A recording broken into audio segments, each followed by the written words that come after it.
Welcome to the No Name Music Cast. To follow us on Instagram, go to No Name Music Cast Podcast. To send us an email, it's nonamemusiccast@gmail.com. And to visit our website, go to nonamemusiccast.com. Now, on with the show.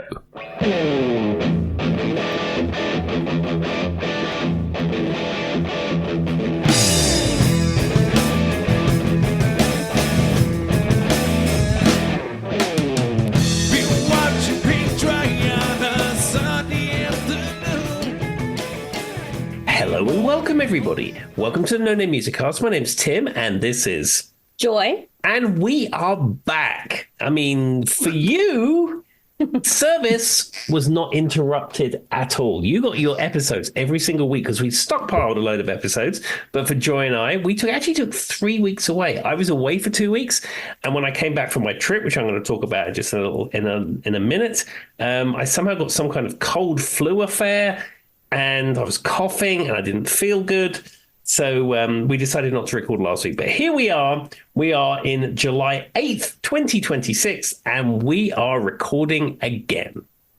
Which feels crazy because I will say, Tim, the 3 times I have been overseas, 2 out of the 3 times I came home sick. I feel like the germs in the airplane will get you every time. I think so, yeah. I mean, it's recirculated air, lots of people from all over the world, airports, traveling around. I mean, I went to England twice last year and I didn't get unwell. And this was the first time I got unwell. But at least I got my whole trip out of the way before I felt unwell. To be fair, that's what happened to me, though. But I will say, when I came back from France and I felt unwell, Tim, I think I made a little bit of a rookie mistake.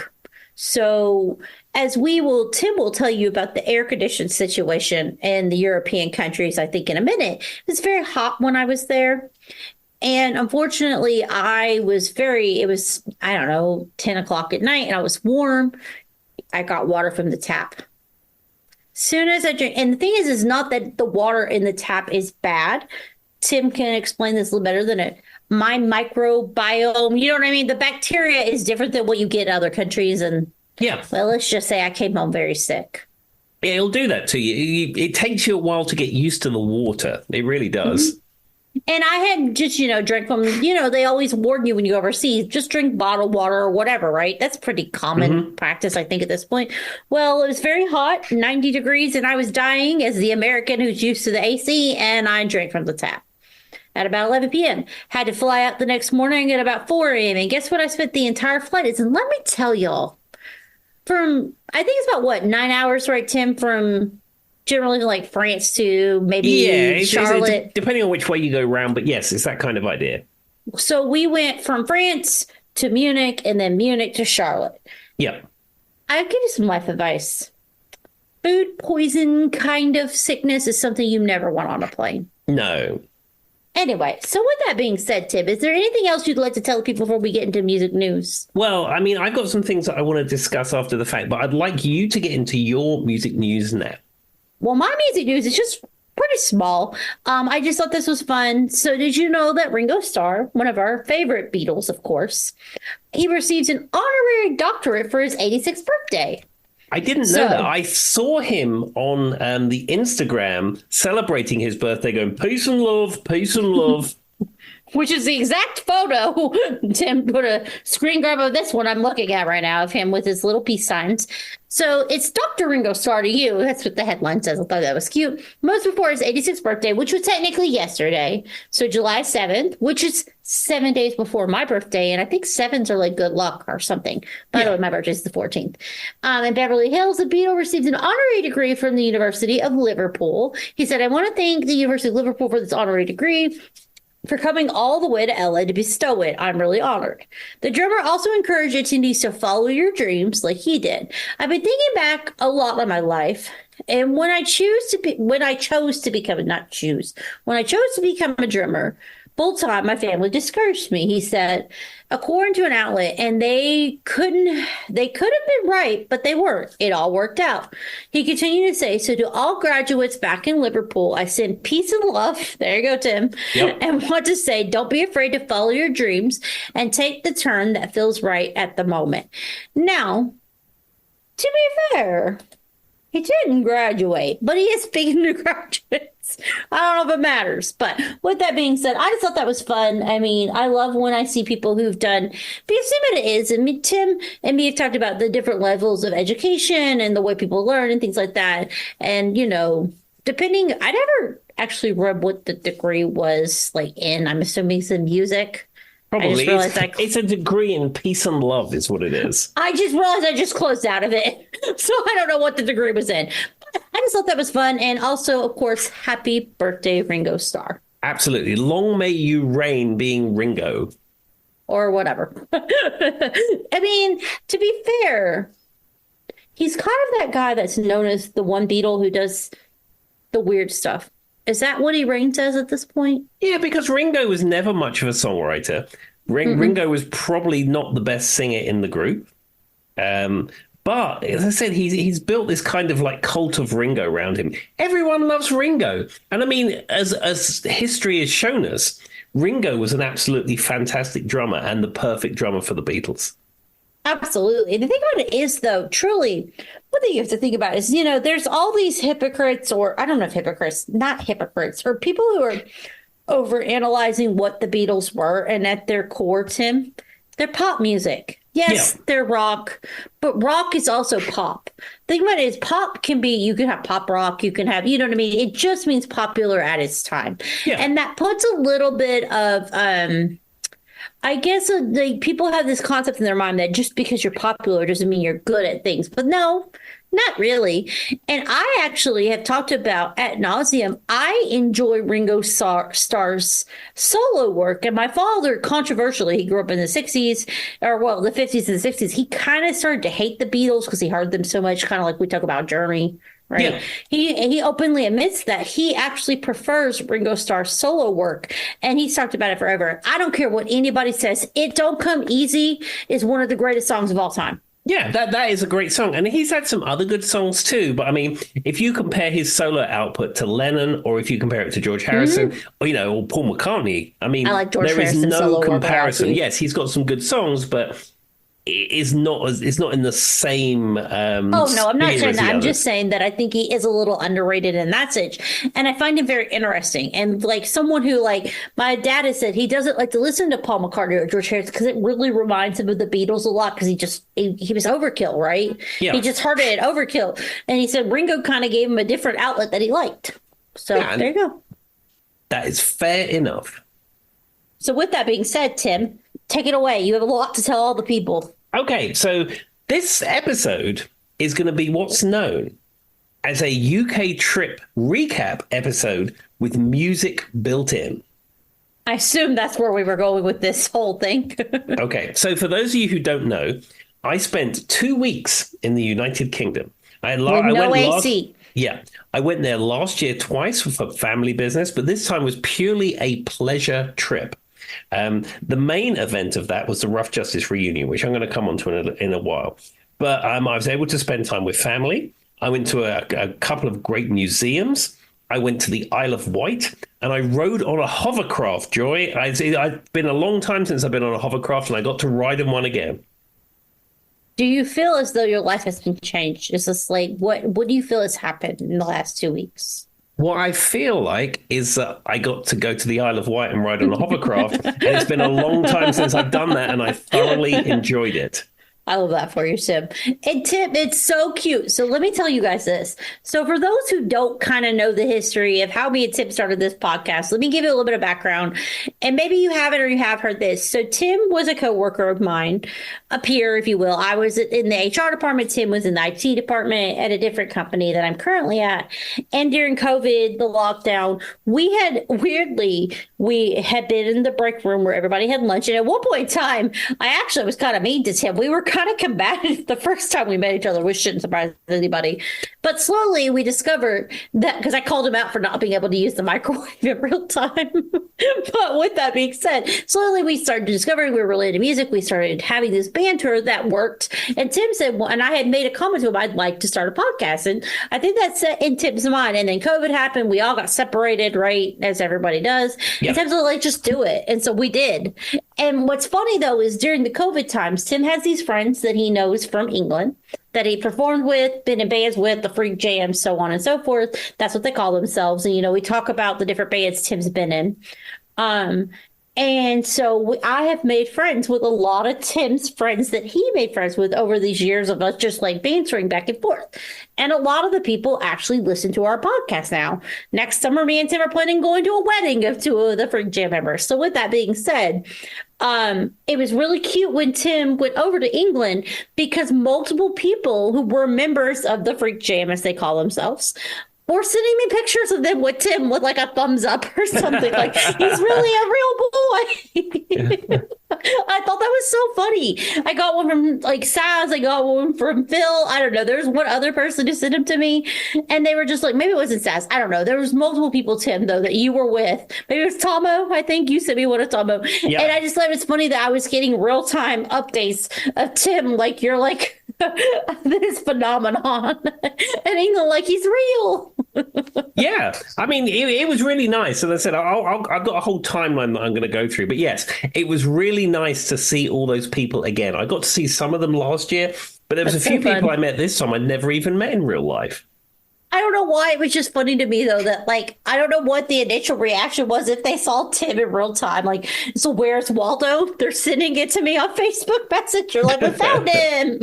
It was fun. And then, of course, Tim was updating me on his travels. There was a lot of conversation about what bathrooms had carpets. He didn't really find any. That was like a thing.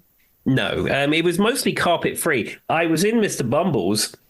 And I sent Joy some pictures of Mr. Bumble's, and she said, is there carpet in the bathroom? So I went in there and took a picture just to prove that they didn't. Because that's the worst. There should never be carpet in a bathroom. And I feel like England has embraced the carpet life for a long time. So I'm glad they've ripped them out of the bathrooms. And if you guys don't understand what that's a problem, I want you to think about that logistically, and we don't need to explain.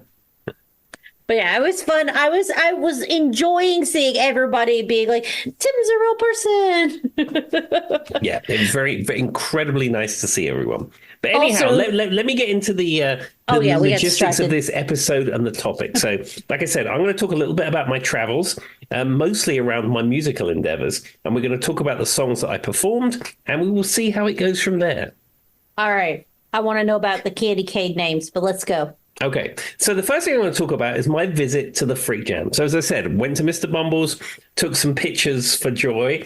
And I might have, unfortunately, Tim, I want to apologize now. Did I give away the background? I'm sorry if I did at the beginning. No, it's fine. It's absolutely fine. Okay, continue. Yeah, so I went to Mr. Bumble's and I saw Ian, who runs the Freak Jam. As many people know, I started that jam late 90s, early 2000s with Ian.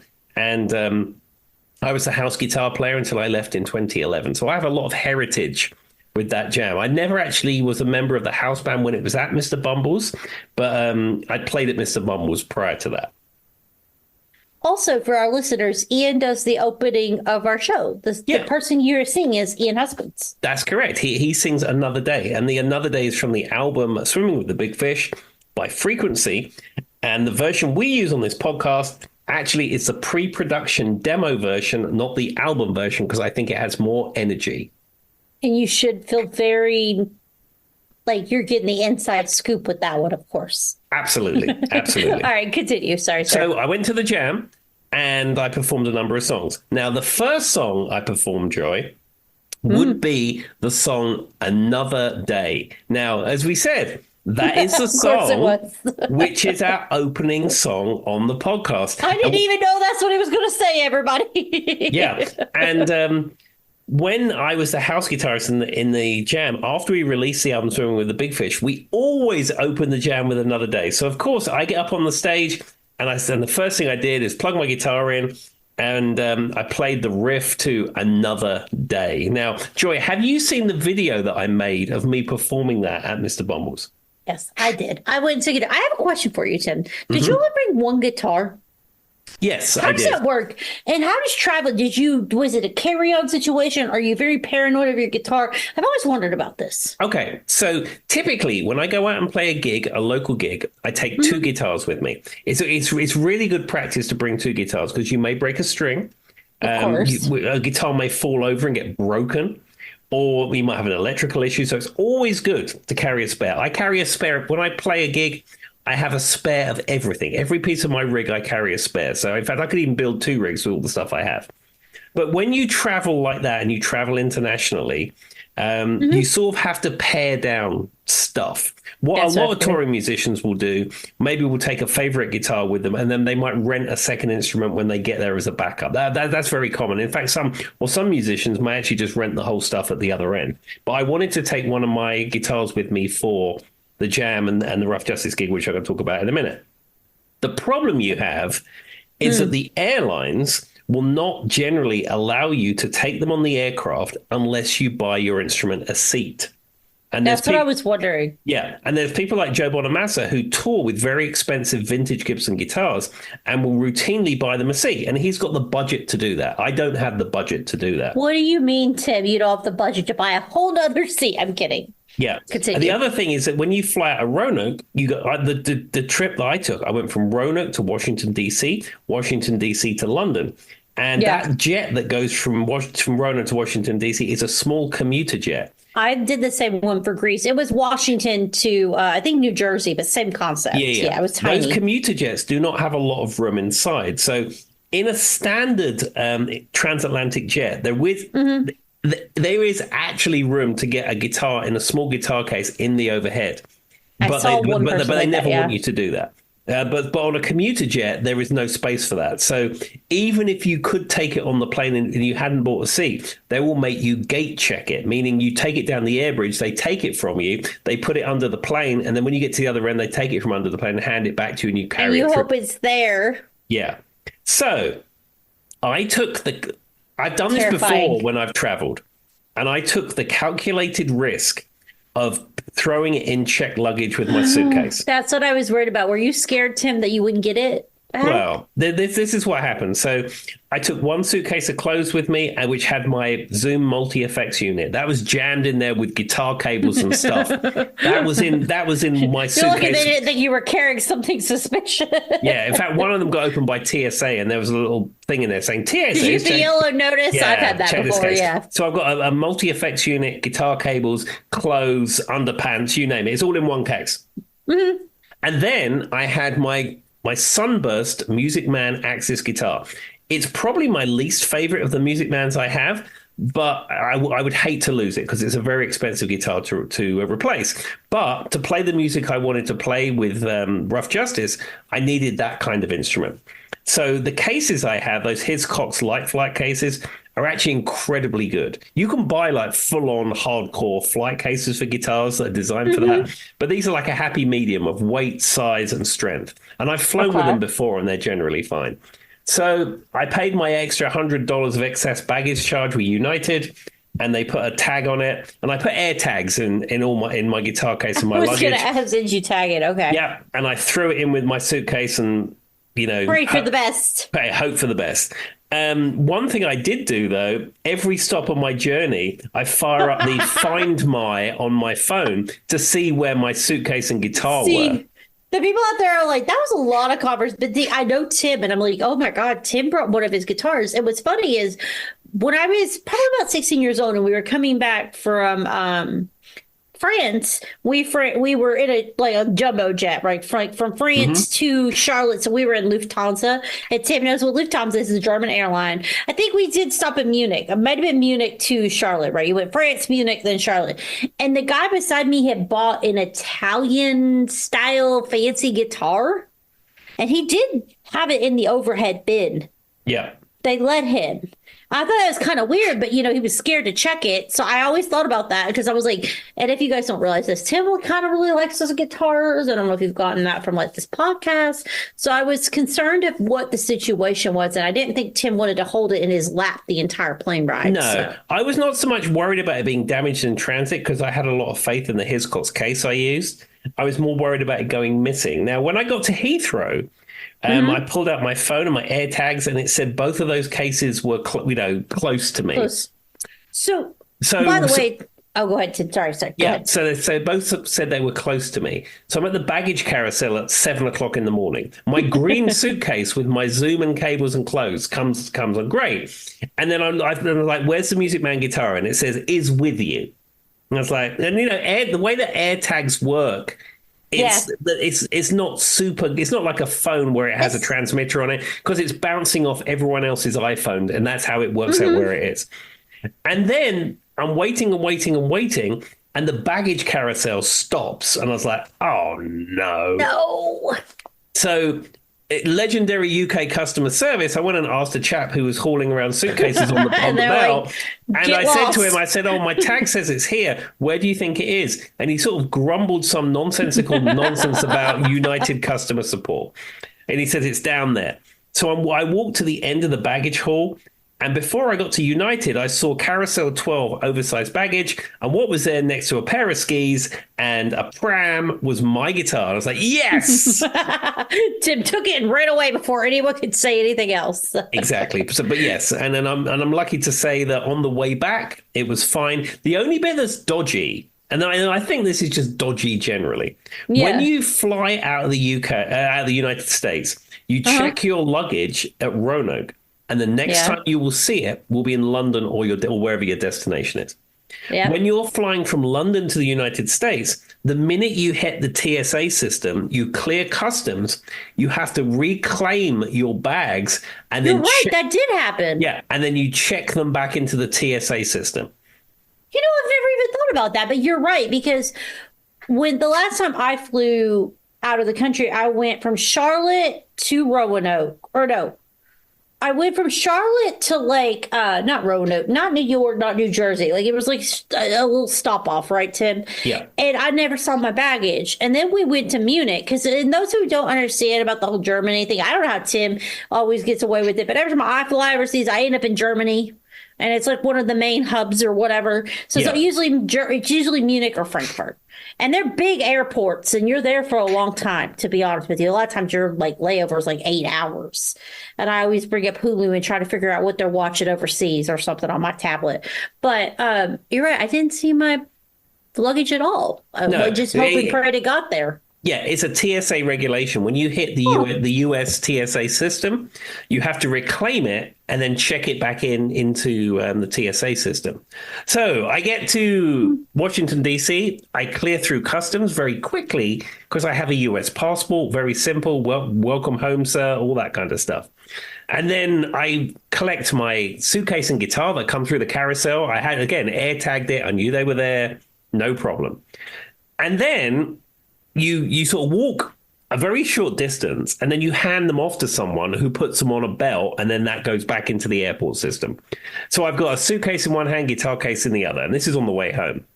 Yeah. He takes the suitcase, puts it on the belt, and then the guitar, I'm about to put it on the belt. He goes, "Oh, no, no, no." He said, "That goes somewhere different. Just lean it up against that door." And I'm like, what? So, I mean, I'm assuming that that's going to be fine. So Yeah. I just basically, it was like a door to like a storage area or something. So I lent it up beside this door. And I said to the dude, is that fine? He goes, "Oh, yeah, it's okay. It's okay." And I sort of look back at it and I'm like, "See you later, Music Man Axis. It was nice knowing you." Tim just said a little, "In the name of the Father, the Son, and the Holy Spirit," as he walking away. Yeah. And then I had Jesus. 2 hours of layover or something. Listen. And I tracked it through the airport. It left that part of the airport, and then it went to Weird. it joined my other suitcase in like a staging area, so I knew it was fine. The But one out there is going, "I thought this was a music podcast." We spent so much time on this. Like, I was genuinely curious though, because if you don't realize this, I was thinking about this the entire time you were traveling, Tim. I was like, how did Tim's guitar get there? yeah, I was considering taking my new PRS guitar with me, which is a recent acquisition. And my thinking about that was the Music Man guitars I play to replace are almost $4,000.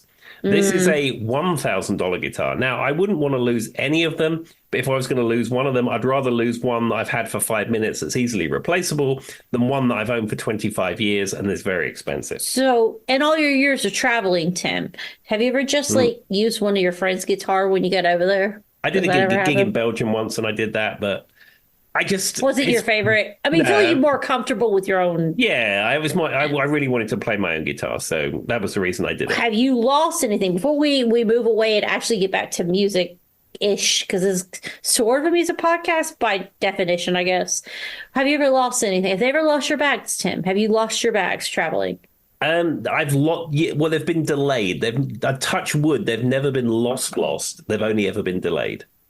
When Brandy, my twin sister, went to Mexico, they had to like stop because their plane ran out of gas. Great. Love that, right? And because they had to like divert to another airport, it threw off all the baggage stuff. And it was so weird. So we were in like Southwest Virginia, middle of nowhere's Grayson County. And one day some person from the airport literally showed up and brought her bag to her. Yeah. It was crazy. All the airlines and the airports subcontract to a company that does that. Now, the pro tip, before we get off this luggage law, this is what you can do to prevent your luggage going missing and ensure its safe return. One, put an AirTag in it or Android equivalent. But AirTags actually work. I mean, I know you're not an Apple person, but AirTags work. I mean, AirTags are pretty self-explanatory. Yeah, AirTags work significantly better than any of the Android offerings. Okay. I didn't even know there was an Android offering, so continue. That's one. Secondly, put a tag on it with your phone number and email address and name. You don't necessarily... That's how they found our address, because it was on the thing. The guy literally drove to us because her address was on it, Tim. Yeah, have that on a tag. Also, inside your suitcase, put your name, telephone number, and email address on a piece of paper. And when you're flying in and when you're flying out, print out that airline confirmation sheet, which has your confirmation number, your flight number, and everything. Put that in your suitcase. Because if your suitcase gets completely lost and the tag that the airline put in gets torn off, and even if your name and addressing gets torn off on the outside, they'll open it up and what's in there, who it belongs to, where they were going, all the information is there, and the likelihood is you'll get it back.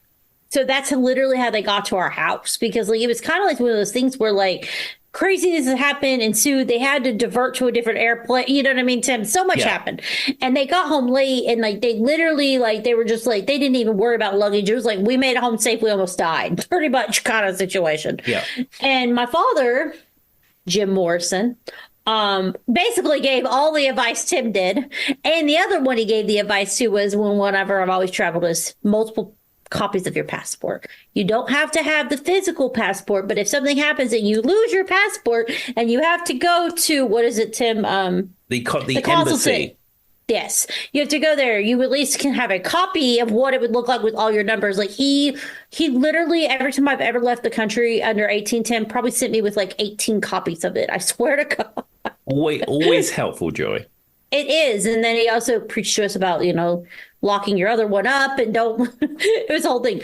So I laugh about it. But when I was 16 years old, when we were all running around Spain, guess what happened to one of my friends? She had left her passport in the taxi cab. Crikey. Yeah, so we laugh about Jim Morrison over here giving us all the advice. But with that being said, Tim, this is not a travel podcast, baby. All right, what's the next song? Let's continue. Okay, so I'm at the Jam. I've performed Another Day. And then I performed the song Sound of Thunder, which again is a classic Ian Husband song taken from our album Swimming with the Big Fish. And this is a song that predates Frequency when it was ultra high frequency. And it is an Ian Husband's songwriting classic. And I was happy that I was able to once again perform it with Ian at the Jam. Question, was there like a prearranged set list or did they just throw it on you? No, just throw it on you. In fact, I got on the stage and PA Paul started playing and Sound you of just Thunder. instinctively knew all the songs still, like it's in your bones? Is it? I mean, I've played those songs 1,000 times. As I said before, I was just asking this honestly because I would be nervous I'm I'd forget blessed something. with a very good memory, and I could probably step into most bands I've ever been in ever and play a good chunk of the set off the top of my head. I'm blessed with that skill. You're doing it every weekend. I have that skill too in certain times of my life. Like I feel like I could step into the Cats the musical tomorrow after doing it for 2 years straight. But I was just curious if you guys talked about it or you just kind of just got thrown up on stage and whatever it was. Just went on stage and just did it straight off. Well, there you go, Tim. I wasn't sure. I'm sorry. I just wanted to know what the official analysis was. So Ian was obviously leading. You were playing guitar. Who else was playing with you? I don't know all the members. Like I don't know all the official members. Okay, so the bass player I'd never met before. He was new to me. But the drummer was Lee Aaron on the drums. And Interesting. I wasn't sure who the drummer was. Very interesting. Okay.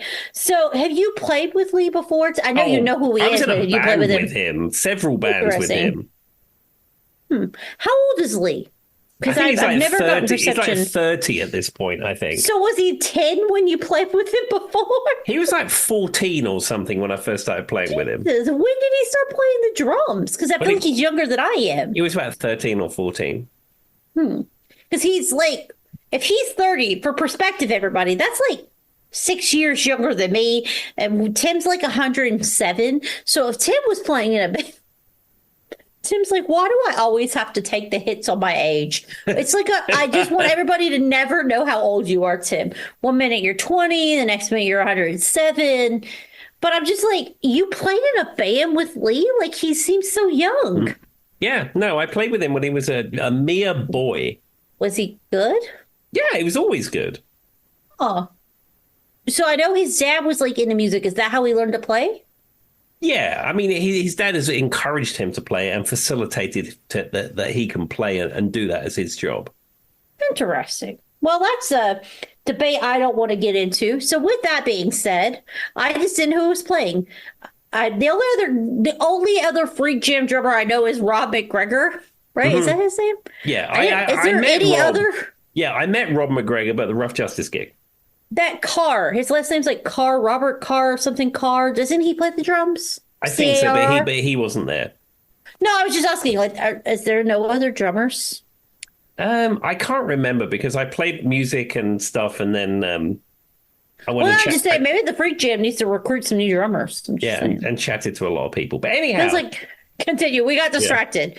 None of that's relevant. So I played those songs, and then my friend pretend pop star Mark Chudley was there, and we played a couple of blues songs. I played with Dave Bryce, and I didn't get to play with Wispy and Aslan, but they were there, and I got to spend some time with them and have a chat with them, which was absolutely fantastic. And Dave Bryce is a famous musician. He is. He used to be in a band called Spider, which was a band which is very similar to Status Quo. They toured internationally. They have music out. I mean, they were quite the thing at the time. He wears a lot of like jumpsuit-esque 80s clothing. Oh yeah, they Spider were with a rock Y. stars. If you want to go Google it. Dave Bryce was a legitimate rock star. He's also like one of the nicest human beings in the world, by the way, Tim. I've known him for years, long before I moved here, and yes, he is incredibly nice chap. Like every interaction I've had with him has been one of the kindest people I've ever met. He's very interesting, and yeah, it's Spider with a Y. Go look him up. Lots of leather, big hair. Yeah, absolutely fantastic. Anyhow. So that's just a brief recap of my jam experience, but I'm going to now go on to the main event, which is the main topic of the episode. Are we just now getting to the main event? All right, good to you, Tim. So I wanted to talk about the Rough Justice reunion, the 30th anniversary of the band Rough Justice, a band that I joined actually in 1995. So it's actually the 31st or 32nd anniversary of Rough Justice. But 30 sounds better from a marketing perspective. So we chose the 30th, just because. This confirms Tim's 107 years old, if anybody was wondering. Absolutely. So we agreed we was going to do this. We set the set list months and months in advance, and I made up a little playlist of songs I sent out to all the members of the band. The Stoner, the guitarist in the second era of Rough Justice, no longer plays the guitar. So we asked Andy Bradley, who's a famous jam. Is his name the Stoner? It was Mike Stoner. That's not what I thought you meant by that, but continue. Yeah. So we asked Andy Bradley to fill in, and Andy Bradley did an absolutely fantastic job. Which is a great guitarist. Yeah. And also, what Andy Bradley brings to the fold is his superb vocals, backing vocals in this case. Interesting. I didn't know he was. I mean, I've seen him play a few times with Ian, but I didn't know how. Like, I knew he seemed like a good guitarist, but I hadn't listened to the vocals. He's a great guitar player, and he's a really good singer. Okay, great. Okay. Yay. So I get there on the Tuesday, and then the Thursday, we had our Rough Justice practice. Actually, no, I got there Wednesday morning, in fact, and then Thursday was the Rough Justice practice. So we all got together and met. I hadn't seen all those people for a number of years. Dangerous Dave on bass, I said Andy on guitar, the Mighty Mammal on drums, Hog singing, and me playing What guitar. is you guys' obsession with nicknames? I do not understand. It's a Rough Justice thing. All right, continue. So we got together in a practice space, and not far from where we were staying in a hotel. And the first couple of songs were a little shaky, but once we got the levels together and we started running through the songs, it's like the 15 or 16 years since we had played, it just disappeared. It was just like amazingly good all over again. That's what I was asking. Like, I feel like it's probably like riding a bike. You know what I mean? Like, it feels natural for some reason. Yeah. So we ran through all the songs, and then there was a couple of them we ran through a couple of times just to check stuff. But it all came together so well, so incredibly well. It was just absolutely amazing. And towards the end of the practice, it was so effortless. Hog was in great voice, and there's a lot of banter between us. It was like adorable. Yeah, it's like nothing had ever changed. Now, as far as the songs, we ran through the whole set, and I'm gonna in the next part of the podcast, we're gonna go through the songs themselves. But there was one song we practiced actually two songs that we practiced that we never actually performed, because when we got into the gig, we decided that there was one song we was going to drop, and then we ran out of time a little bit for the actual gig. But in the practice, we practiced the AC/DC song "Highway to Hell." Okay. I mean, good song, good song. Yeah, which is a classic AC/DC song, which is a song that we've played many, many times in the past. But in fact, I even have a video of us playing Highway to Hell, and I put it up on my Instagram if you want to actually go and see that little clip of us playing Highway to Hell. I said we chose not to perform that at the actual gig. And then the other song that we decided to play in the practice, which we decided to drop from the set because we felt it didn't quite go with the energy of what we was trying to put over, was actually Creep. Oh, which is an ode to me and Tim, because we did a version of that too. I will say, Tim, I never want to hear that song again after re-recording it and re-recording it, re-recording with you. So good on you. Yeah, we also spoke about doing Sweet Home Alabama, but then we was like, no, we don't really want to do that. So we actually didn't even practice that, but we did practice. Sorry, I didn't mean to yell. That was a physical reaction to hearing that song. Yeah, I'm glad you made that choice. Yeah, we didn't even play it. But I said Creep, we played it, and Andy did a great job doing like the guitar part and stuff, and it just didn't sit well with the set that we was trying to do. So we decided just for the length of the set and what the kind of thing we're trying to put over, we decided not to do it. It's a good song. I don't mean it in sarcasm. It's one of those things, when you like do something so many times, you're like, I'm good without it. But it is a good song, and the guitar, and Tim knows it very well. And when we recorded, he did such a good job at like the guitar, like the way you like do the build. Your ability to do that was wonderful. So it's not surprising it was on your potential. It's also one that everybody knows. You know what I mean? So that also factors into it. Yeah, but I'm not sad you didn't do it. Yeah, that's a song we used to do in the old days. All these songs are old Rough Justice songs that we've done for now many, I don't many feel years. so bad that I had to re-record it 7 times. Tim's probably been playing it since he was 10. Yeah, I've played it a lot. We went back and forth if I should go for the higher note or the lower note. Tim liked the lower note. It's probably because Tim's been hearing it for 74 years now. He's 107, everybody. Exactly. But All right, anyhow, continue. That was the practice. It was incredibly hot in there because I went to the UK when it was a freakish heat wave. Nobody has air conditioning, and it was like an absolute oven in that rehearsal studio. Why won't they even embrace a fan, Tim? Just put a fan up. I don't know. But anyhow, Joy, that's a discussion for another time. And we left that practice. We were feeling happy. We saw one of the other bands that was on the bill for the gig, practicing there too that night. So we had a quick chat with them, which was really nice. Okay. And we left there on the Thursday, ready to rock and roll. So anyhow, I've had some things that I did on Friday. And then Saturday was the big gig day. So it was at the Camp Hill Club in West Byfleet. Which is a place that Rough Justice have played many times before. It was the venue of my leaving gig in 2011. And in fact, the last time I ever set foot in there was February 2011. So I get there very early. The event was a charity event, which was raising money for a childhood cancer charity, which is a very, very good to be a part of something like that, as well as just the sheer fun of being involved with Rough Justice. There was 4 bands or 5 bands on before us, and one of the bands provided the PA, the guitar amplifiers, microphones, drums, etc. So from our perspective, it was very easy for me to just plug my Zoom processor in and plug into the provided amp, and then the Mighty Mammal got to use the drums, Hog got to use the PA, etc. Now, it was a very well attended event until we went on, and it was like there was like a main like bar area with a stage, and then there was a garden outside. And most of the bands that were playing had a beer garden or like a garden? Yeah, beer garden. Okay.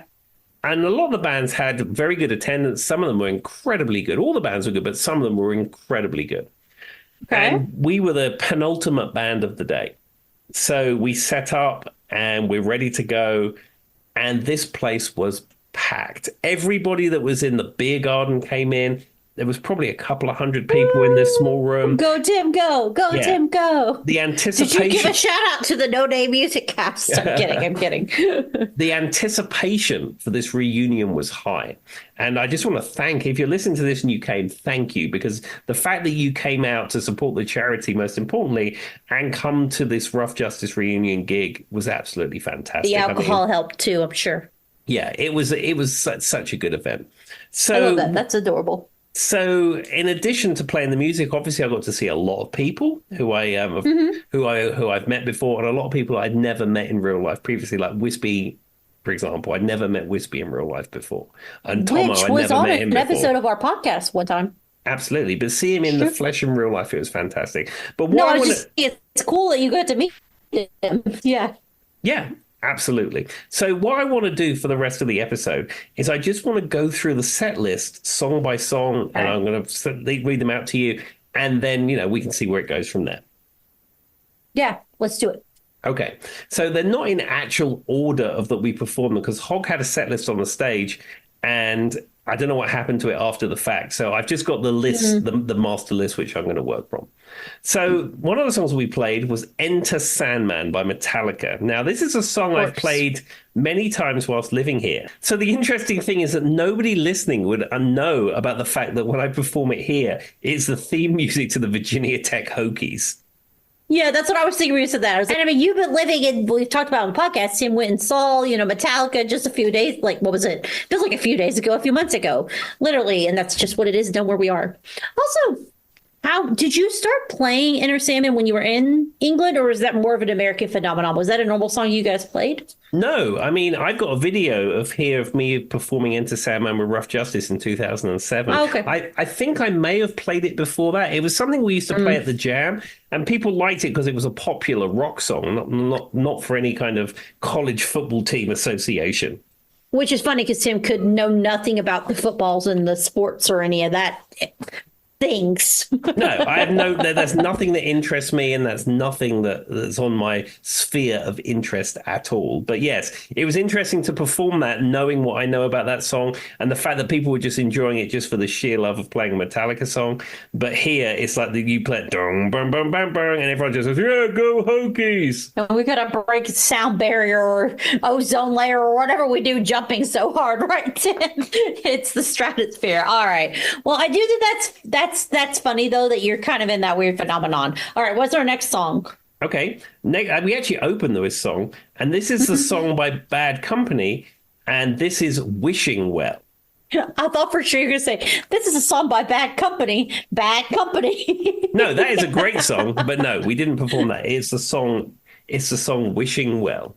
I don't know why. I mean, I love both those songs, but for some reason, that's where I thought that was going. Have you played this on Bad Company by Bad Company? No, I haven't. I think pretty much my my stuff with Bad Company is mostly. I played Feel Like Making Love before, but yeah, Wishing Well is a staple. Now, Wishing Well is a song that we played in Rough Justice in the early days and in the later era of Rough Justice, and also I play in the band that I play in right now.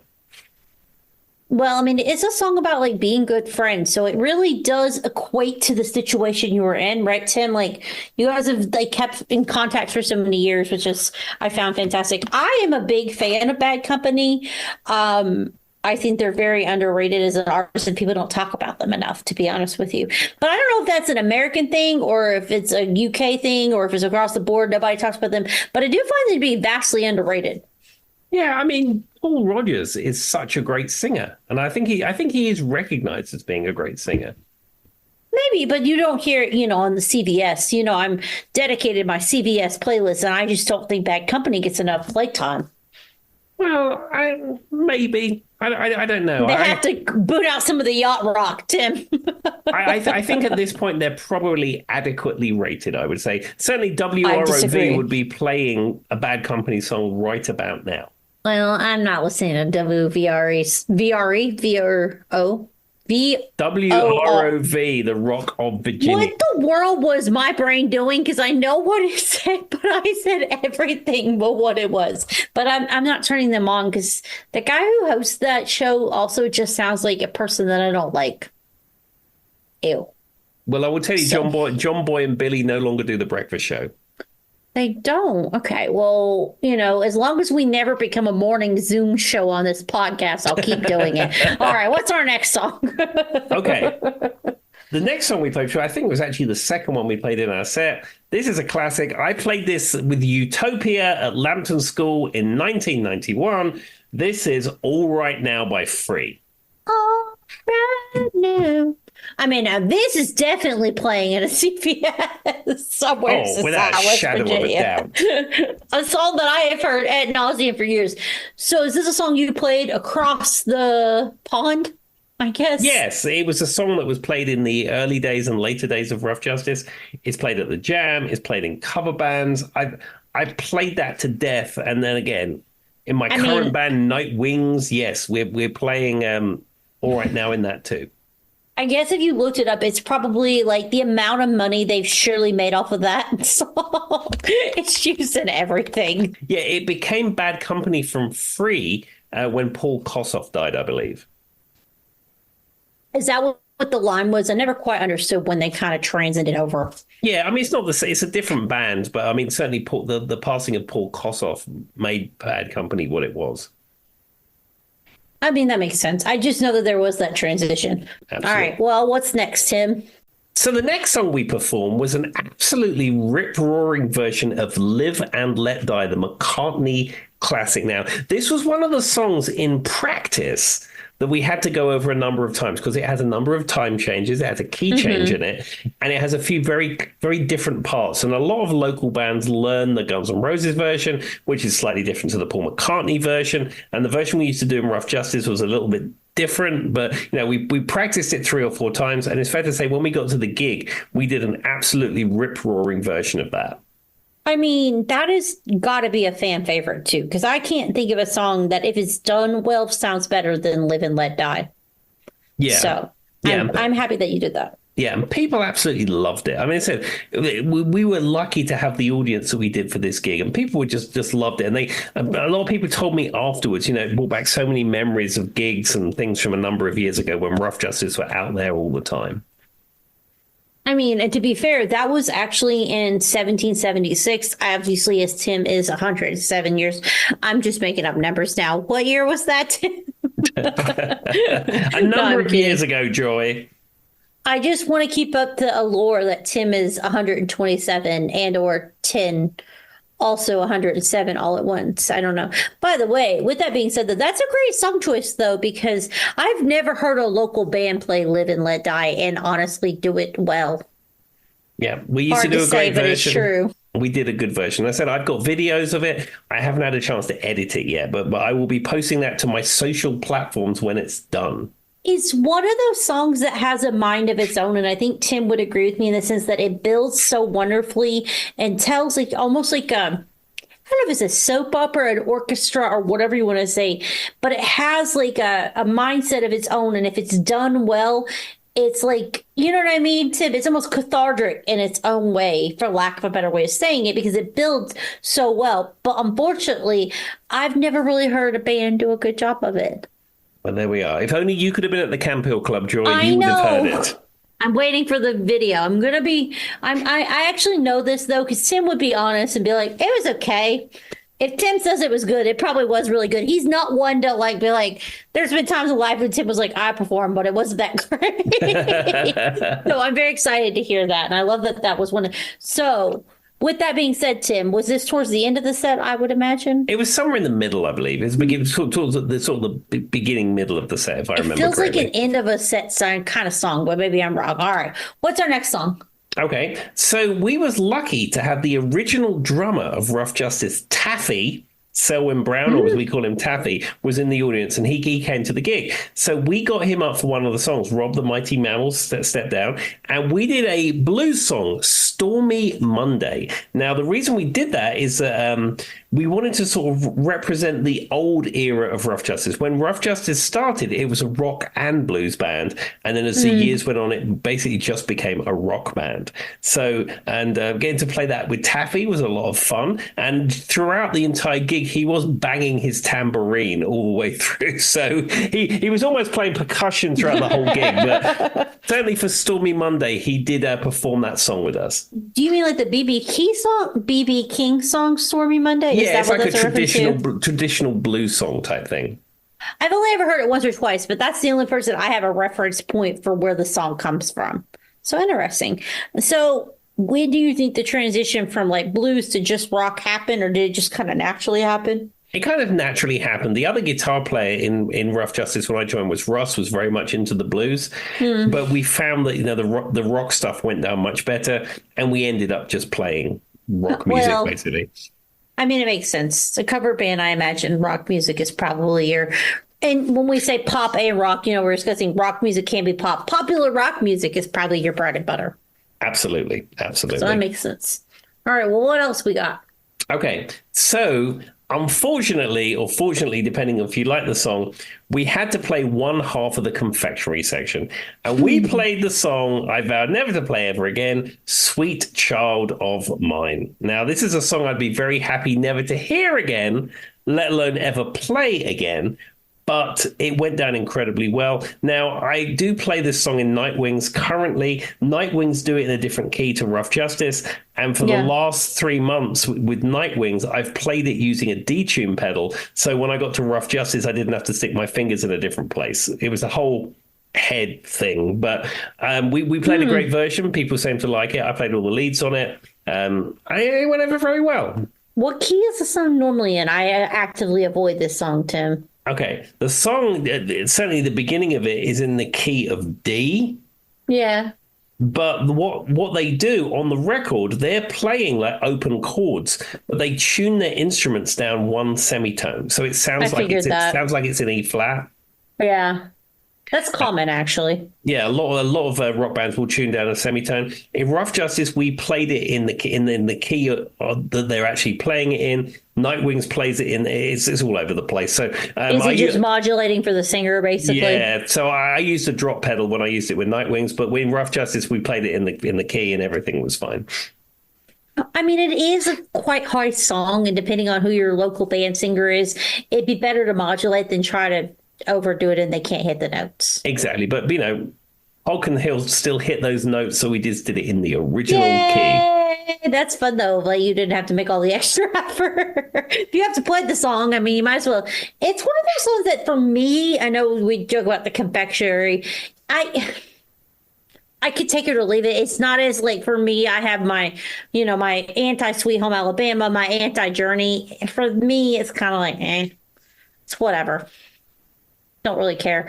But I'm glad that you got to play it in all of its original essence, Tim. Absolutely. And people loved it. It was fantastic. Oh, I'm sure it's a fan favorite.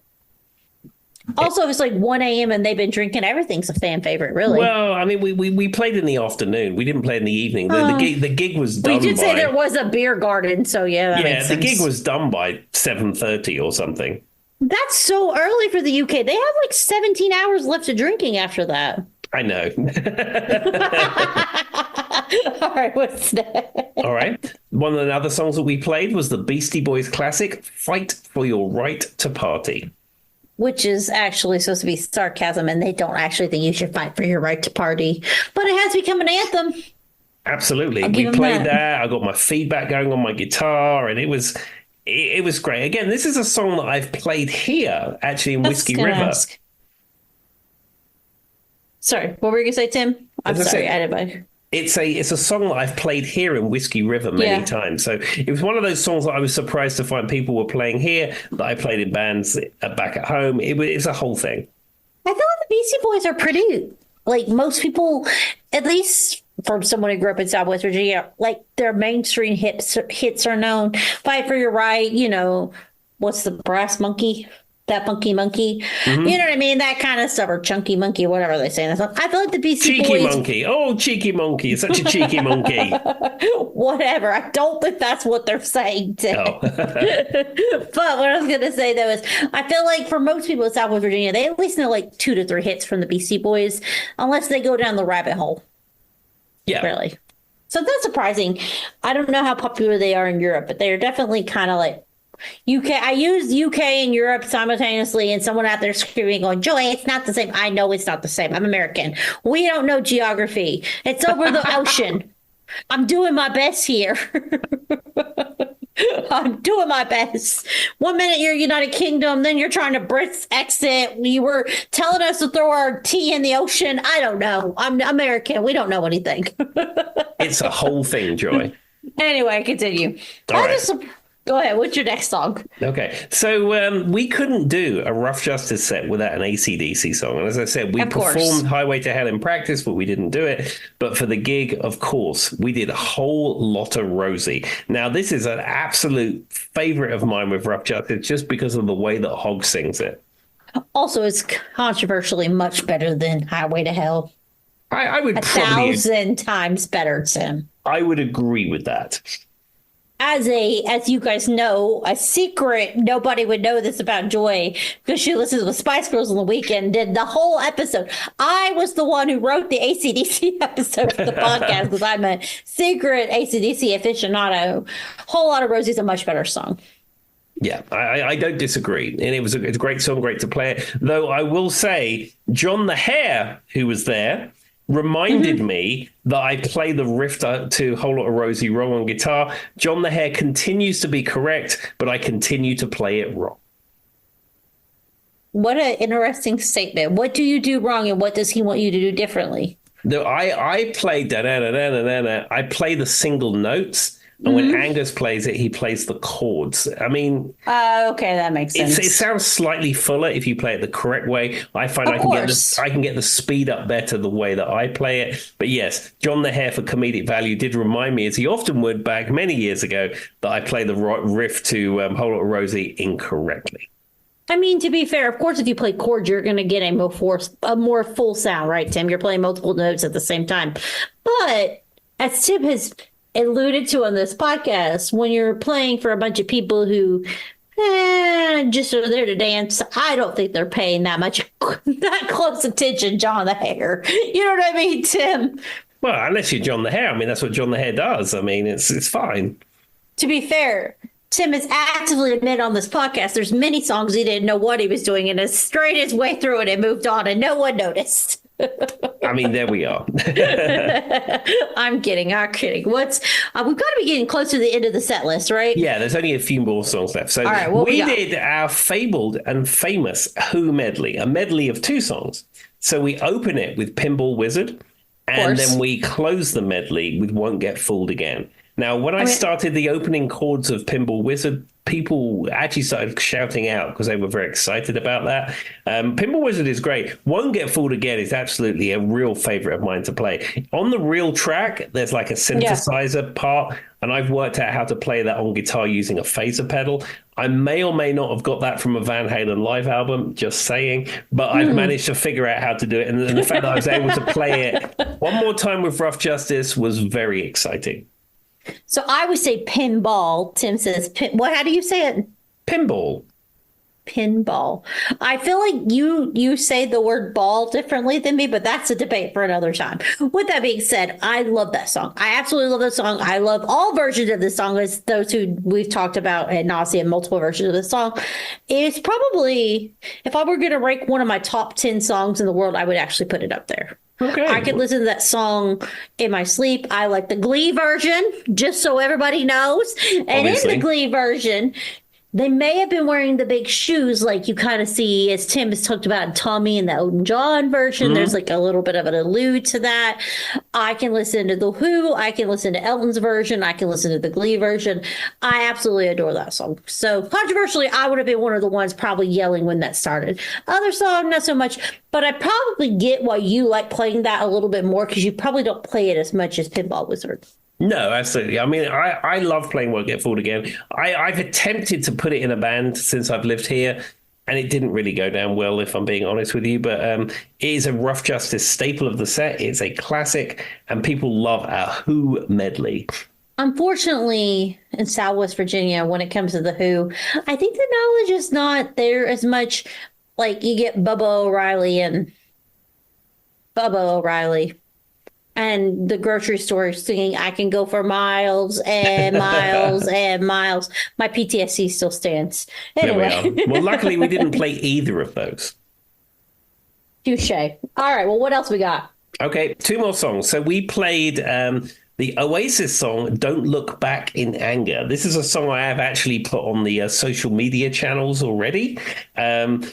We always used to go down very well with Rough Justice, but since the Oasis reunion, I think there's a bigger Resurgence. love, resurgence and love for this song. So never really a favorite one of mine to play in the set. Never was really an Oasis fan, so I went along with it because people seemed to like it, and it was popular. Controversially, I agree with you on that one. It's not my favorite. But I mean, it was part of our original set, so we decided to honor that and we decided to play it. But the big closer. The way we closed our set, as we closed almost every gig we'd ever played with Rough Justice, apart from the early ones when it wasn't a closer, but that's beside the point. We closed the set with Freebird. Of course. Which is part of my confectionery. Yeah. But you had to. I feel like you're like legally obligated. Tim has on his YouTube channel his version. Is it Hog the one playing Freebird with you on your YouTube channel? Yeah, so on YouTube, that was the one that we recorded during the lockdown. That was actually the last recorded appearance of the Stoner before he retired. And I will say the vocals on that were really, no offense, Tim, I know your guitar playing is good.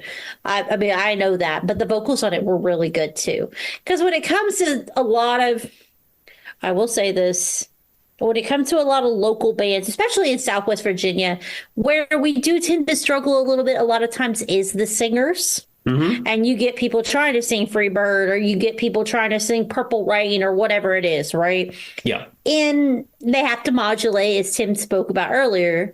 And either they don't modulate quite well because no one quite knows how to do that, or it just comes off as a guy screaming at you at the top of his lungs singing Boston, you know what I mean? Or something. And you're like, With that being said, the version Tim has of Freebird on his YouTubes is probably one of those local, I guess, local S bands. Not local to me, but what I think of as like a small kind of local band that sounded quite good. And now, given, I do think there was a little bit of editing because obviously Tim recorded it and they worked together and they did something. I think it sounds probably one of the best versions of that I've heard. Well, thank you. I mean, we did a lot of work to get that to that point. And it was fun to reunite virtually with Rough Justice in 2020, but more fun to play it in real life in 2026. Of course. I was just saying that if that is an indicator of how it sounded when you guys performed together, then I'm sure it was amazing because it was very good. And you don't always get that with local bands playing Freebird. No, I've got 7 discrete video files of Freebird. And at some point in the next few weeks, I'm going to edit them all together and make a multi-camera video of it. Well, I'm very excited. I'll be up to watch. I was so happy Tim got to go. Like I said, it was really fun that people were sending me, "Where's Waldo?" photos of Tim, insert Tim sitting in Mr. Bumble or whatever he was doing. I don't know why. It was like I would just get like a selfie of you from somebody being like, "Hey, I'm with Tim." So that was really cute. And very exciting for you, Tim. Was it everything you hoped it would be? Because I know you were very excited to be able to go back and play with all these people that you've known It for was years. indeed. It was indeed. I think in hindsight, I would have probably put us as the main act because there was a band on that went after us, and I felt sorry for them because no one was there because they were all in the beer garden with us chatting with the band afterwards. I think I would have done that, but yes, it was. Did you at least go in and clap for them or something out of like moral support, Tim? Well, no, because I was, having so much fun after playing, and I just wanted to chat to everyone. You weren't even thinking about it. Yeah. And Tim had one beer and was probably drunk, knowing Tim. Yeah, that's exactly how it was. Was it, what beer did you have, Tim? Guinness. Unfortunate. I mean, his name is O'Sullivan, so we'll give it to him. Yeah, right? There we are. All right. With that being said, Tim, anything else you'd like to tell people about your travels or you'd like to leave the people with? I just say be kind to everyone that you meet, especially people internationally. All right. Bye-bye. Bye-bye.